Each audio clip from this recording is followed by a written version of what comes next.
Good morning, Jim Laird joining you. It's another beautiful day here in Nicaragua. We are in the rainy season, better known as winter. It is very muggy. It is very humid. I am trying a new camera out that I just got in the mail the other day um, to add to my computer, and so far it looks like it's working pretty well. So we're trying that out. Internet here has been sketchy at best. So that's one of the reasons I've been very inconsistent. I'm looking forward to getting more consistent. In July, Dr. Stillman and I are actually going to start streaming live more webinars, more lessons to give you guys more content. That'll be starting very soon. So we're looking forward to that. So that's exciting. We're going to talk today about we are not created equal. And once you understand this, life becomes a lot easier. We've got this notion that everyone's equal. You might be equal in the eyes of the law, at least on paper anyways, but in the reality, most of us have figured out already that's not true, right? But as far as physicality, as far as fitness and health, we are not created equal. There are people that are just more resilient than others. For example, I carry an extreme amount of muscle mass. I always have since a young age. I was 130 pounds in the third grade. Big legs, big ass. That's just the way I'm built. I can gain muscle mass doing body weight workouts. Like that's just how I'm wired, right? There are some people that just can't gain muscle no matter what they do. They're just not wired to have a large amount of muscle mass. Right. There are people that, if you're 7 foot tall, you have an extreme advantage over playing in the NBA over me, that we're not equal in that regard. Michael Jordan, many interviews I've listened to about Michael Jordan, they said if Michael Jordan actually slept, who knows how good he would have been. Michael Jordan did not sleep much, but he's still probably the best basketball player ever to walk the face of the earth, even though he was sleep deprived and he didn't sleep. And a lot of times he would go out and have a good time. Dennis Rodman, same thing, but they still were able to, we got a bug, perform at a very high level. Most people can't do that. Right. And so a lot of people will base their, what they do on outcomes and outliers. Right. You have this bell curve. Right.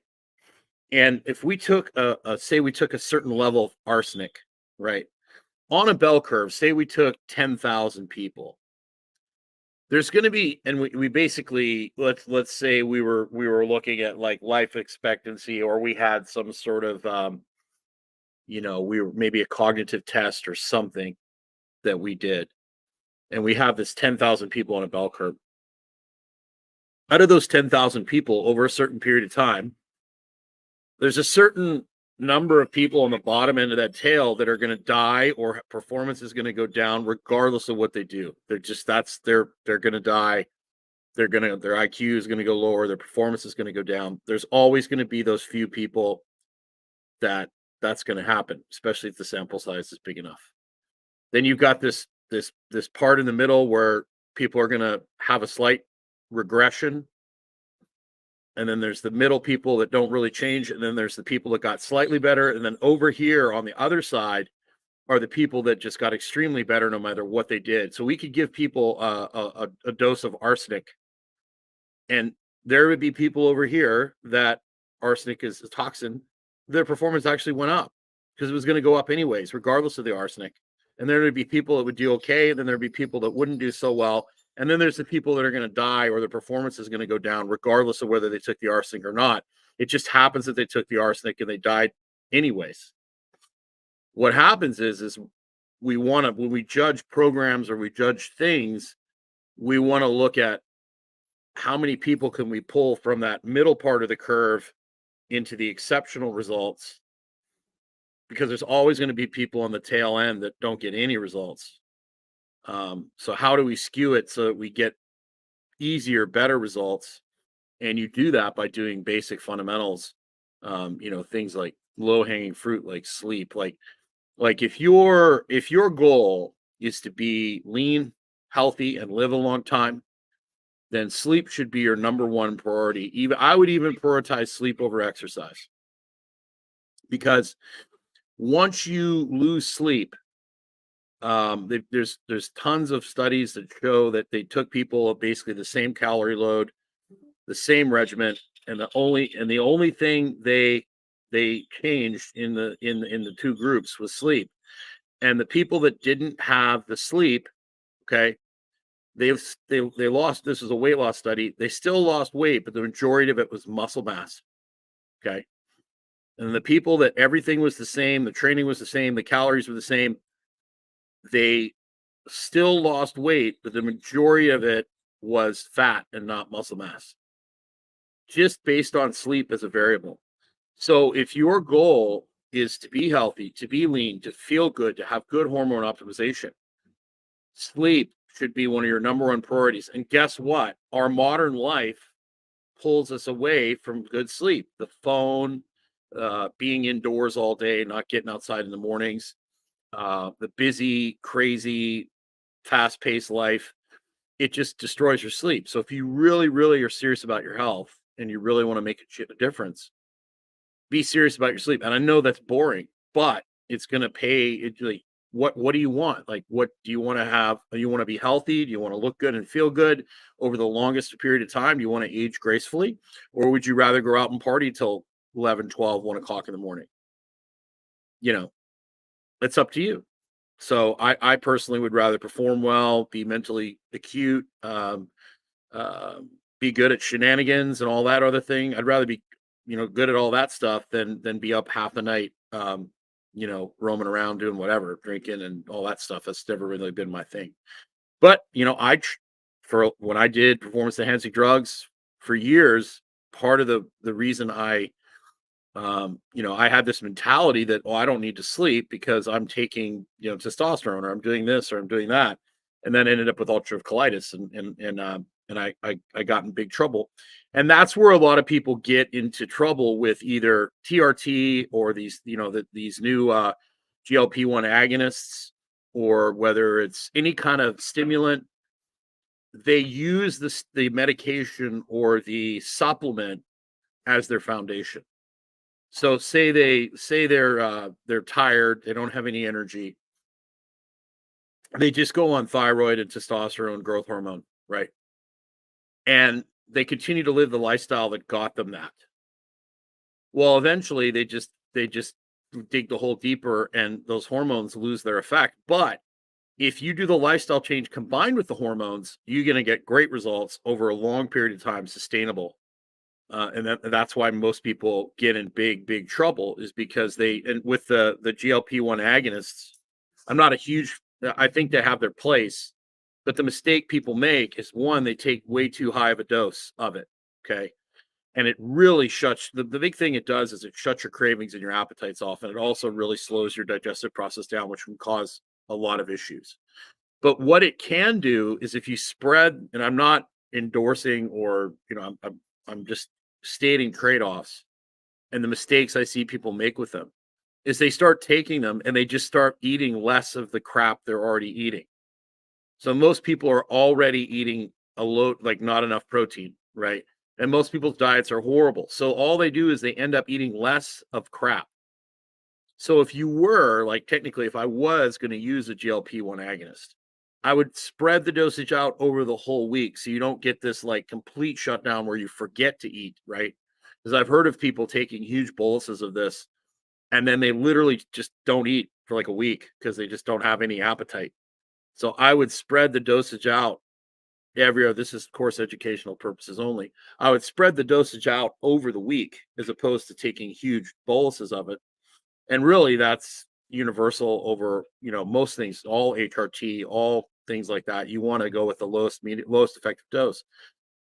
But the lifestyle change, you're going to use that GLP-1 agonist to help you eat less, but you want to make sure what you do eat is high nutrition density, high protein. Because what happens is you're already eating a crappy diet, and then you're not eating enough protein, and then you take that GLP-1 agonist, and you're just going to end up losing muscle mass, especially if you're not strength training.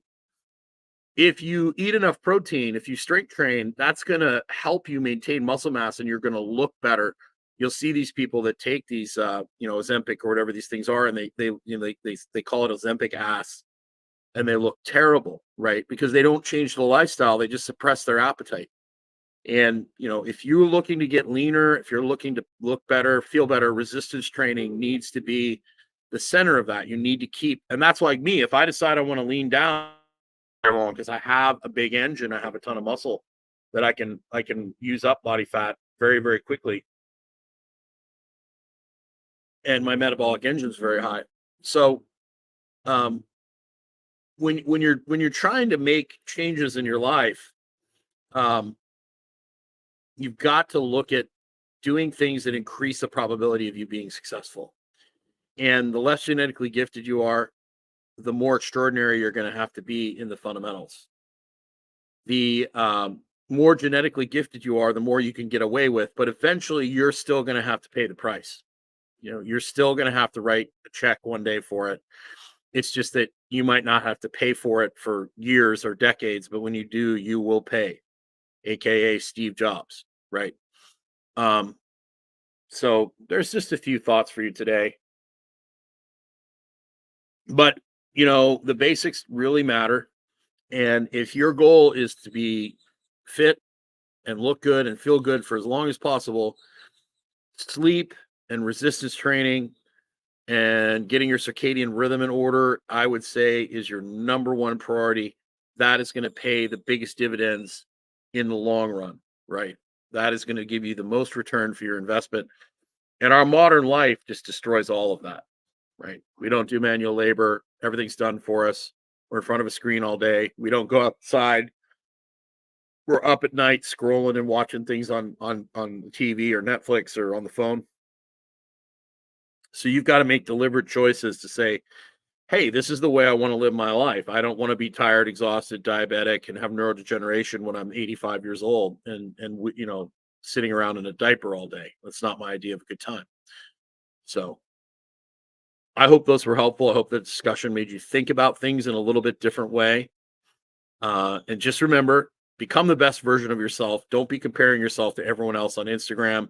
There are things you can do that I can't. There's things I can do that you can't do. There's things that separate us apart from each other. But the main thing is you need to become the best version of yourself. And then you need to create a life, which is, if you're a rock star and you care more about chasing girls and having a good time than health, knock yourself out. Just remember, one day you're going to pay the price, right? Just like me, I was more concerned with lifting as heavy as possible and training and working like a maniac. I didn't even think about health because I was young and stupid. I did all those things. People, and I'm pretty sure people told me at the time, like, dude, you're burning the candle at both ends in the middle. I think one of the girls I dated for a while would say that to me. She's like, dude, you gotta chill and slow your roll. And I think I'll sleep when I'm dead. I think that was my motto at the time. So your perspective changes over time, and if that's you, then okay, keep trucking along. But just understand you're going to have to pay a price one day, and hopefully it's not your life. And I'm very lucky that my issues were like digestive. It wasn't a heart attack. It wasn't a stroke. Because Lord knows I was, with the amount of stimulants I was taking, and then as hard as I was driving myself, that digestion was the thing that gave out, because that's manageable. I can reverse things like that. But you start having heart attacks and strokes and things like that, like a lot of guys in the bodybuilding, strength area do. That's a lot harder to deal with than inflammatory bowel disease that you can essentially manage and fix through lifestyle. So have yourself a great day. We'll see you again soon. I'm gonna start getting on here more consistently, especially now that I have this cool camera setup that seems to work better, and we'll get doing some consistent talks. So have yourself a great day. Make sure you get outside.